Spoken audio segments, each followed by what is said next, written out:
বিসমিল্লাহির রহমানির রহিম। আসসালামু আলাইকুম। সবুজের ছোঁয়া থেকে সবাইকে স্বাগত জানাচ্ছি। আপনারা কেমন আছেন? আশা করি ভালো আছেন। আমিও আল্লাহর রহমতে ভালো আছি। তো আজকে আপনাদেরকে যে গাছটা দেখাচ্ছি এটা হলো অলকানন্দা। দেখুন আমার ছাদ বাগান ভরে আছে এই অলকানন্দা ফুলে। দেখুন হলুদ ফুল, দেখতে কি সুন্দর।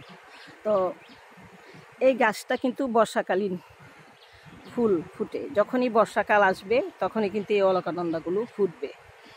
আর যেহেতু বর্ষাকালীন, শীতকালে কিন্তু ওইটা ডরমেনশনে চলে যায়, খুব ফুল টুল দেয় না। আর অতিরিক্ত বর্ষার কারণে অনেক সময় পাতাগুলো হলুদ হয়ে যায়। হলুদ পাতাগুলো আপনারা ফেলে দিবেন, মরা ডালগুলো কেটে দিবেন। আর বর্ষাকালে যেহেতু এখন আমি খাবার দিচ্ছি না, সুতরাং এটার পরিচর্যা করবেন, তাহলে ফুল আরও বেশি পাবেন।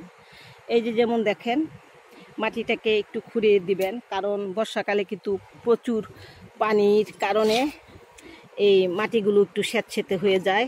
তখন যখন এটাকে আপনারা একটু খুঁচিয়ে দিবেন, তাহলে মাটিটা শুকিয়ে যাবে খুব দ্রুত এবং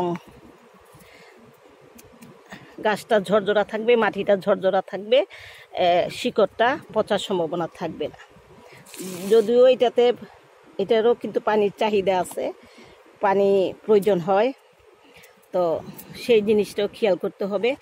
আর এইটার বসার কিছু আগের থেকেই কিন্তু আপনারা এটার কাটিং করে দিবেন। ডালপালা গোল আকৃতি হবে এবং দেখতেও সুন্দর দেখা যাবে। আমার একটা অলকানন্দা গাছ থেকে আমি অনেকগুলো চারা তৈরি করেছি। এভাবে ডাল কেটে কেটে শেপ করে দিয়েছি, গাছটাও গোল আকৃতি হয়েছে এবং চারাও তৈরি করে ফেলেছি। আর এই যে হলুদ পাতাগুলো, এগুলো ফেলে দিবেন, কারণ হলুদ পাতা দু একটা সব গাছই হবে, এটা কোনো ভয়ের কিছুও না, কোনো সমস্যাও না, এটা হবেই। দু একটা পাতা হলুদ হয় অতিরিক্ত পানির কারণে, অতিরিক্ত খরার কারণে এগুলো হয়।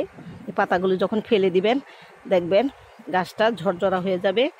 আর যত্ন, সব কিছুরই যত্ন দরকার। যত্ন না করলে কোনো কিছুই আপনার হবে না। সেই জন্য সব কিছুরই যত্ন করবেন। মাটিটাকে খুঁড়িয়ে দিবেন, প্রয়োজনে রিপোর্ট করবেন। যদি দেখেন যে গাছটা বড় হয়ে যাচ্ছে, বড় একটা জায়গায় আপনারা দিয়ে দিবেন। যেমন আমি দিয়েই বড় জায়গায়, যেমন আরেকটা গাছ আছে, এই গাছটা আমি একটা বড় জায়গায় দিয়েছি। এই গাছ দুইটাও কিন্তু আমি আবার পরবর্তীতে বড় একটা জায়গায় দিয়ে দিব। এই যে দেখুন, এই অলকানন্দাটা আমি একটা বড় একটা টবে দিয়েছি, একটা বড় বালতিতে। এই গাছটা এখন জায়গা পেয়েছে অনেক এবং বেশ ঝোপালো হচ্ছে। এবং এইগুলি কিন্তু সবই আমার চারা থেকে তৈরি করা। একটা ডাল কাটিং এনেছিলাম, অবিশ্বাস্য ছোট্ট একটা ডাল।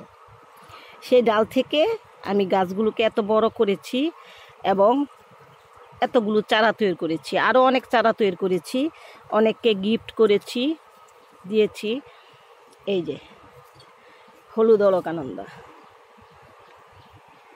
তো গাছের যত্ন কিন্তু এইভাবেই করতে হয়। আপনারাও কিন্তু গাছ লাগিয়ে বসে থাকবেন না, যে গাছ লাগিয়েছি একা একাই হবে, তা না। গাছের যত্ন করতে হয়, গাছের মাটিটাকে খুঁড়িয়ে দিতে হয়, গাছকে মাঝে মাঝে একটু খাবার দিতে হয়। যেহেতু এখন বর্ষাকাল আমি দিচ্ছি না, এই যে বর্ষা শেষ হয়ে যাবে, আমি কিন্তু প্রতি 15 দিন অন্তর অন্তর গাছে কিচেন ওয়েস্ট, সবজি পচা তরল দিয়ে যাব, ডিমের খোসা দিয়ে যাব, চা পাতি দিয়ে যাব। এইগুলো আমি কিন্তু গাছের খাবার হিসাবে দিই। আর এখন আপাতত গাছের খাবার দিচ্ছি না, যেহেতু বর্ষাকাল। এখন এই বর্ষার বৃষ্টিটার পানিটাই যথেষ্ট। তারপরে অলকানন্দার একটা গুণ দেখুন, এই যে গোড়া থেকে আবার চারা তৈরি হয়, এইভাবে বড় হয়ে বেশ একটা ঝোপালো আকার হয়। তা প্রত্যেকটা গাছকে কিন্তু আপনারা কাটাই ছাঁটাই করবেন। কাটাই ছাঁটাই করলে এটার শেপটা সুন্দর হয়, রাউন্ড হয়, গাছে ফুলও অসংখ্য আসে। একটা ডাল থেকে কয়টা ফুল আপনি আশা করতে পারেন। আর যখন এটাকে কাটাই ছাটাই করে দিবেন, 4-5টা রাউন্ড করে দিবেন, আর চতুর্দিকেতে শাখা প্রশাখা বের হবে। আর পিঞ্চিং মাস্ট, পিঞ্চিং তো আপনারা সবসময় করবেন, আমি তো সবসময় পিঞ্চিং করি। এই যে যখনই আমি আসি, আমার একটা বদ অভ্যাসই হয়ে গেছে, যখনই দেখি নতুন কোনো পাতা মেলতেছে সেখান থেকে আমি পিঞ্চিং করে দিই।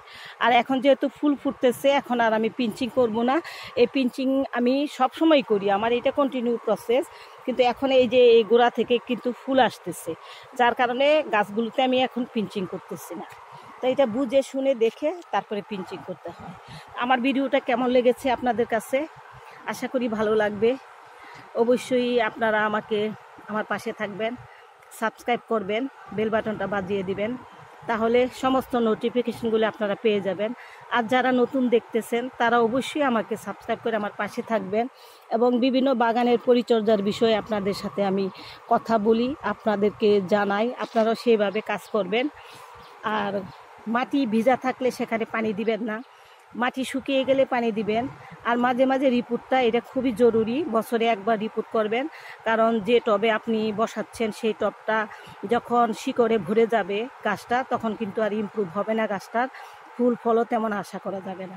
তখন যদি আপনারা সেটাকে আবার নতুন করে রিপোর্ট করে দেন, নতুন করে আবার মাটি দিয়ে, তাহলে কিন্তু গাছটা আবার সুন্দর বেড়ে উঠবে এবং ফল ফুল দিতে সাহায্য করবে। তো যাই হোক, কেমন লেগেছে আমার ভিডিওটা? অবশ্যই ভালো লেগে থাকলে আমার পাশে থাকবেন, আমাকে সাপোর্ট করবেন। আজকে এই পর্যন্তই। ভালো থাকবেন, সুস্থ থাকবেন, সবুজের ছোঁয়ার পাশে থাকবেন। আল্লাহ হাফেজ।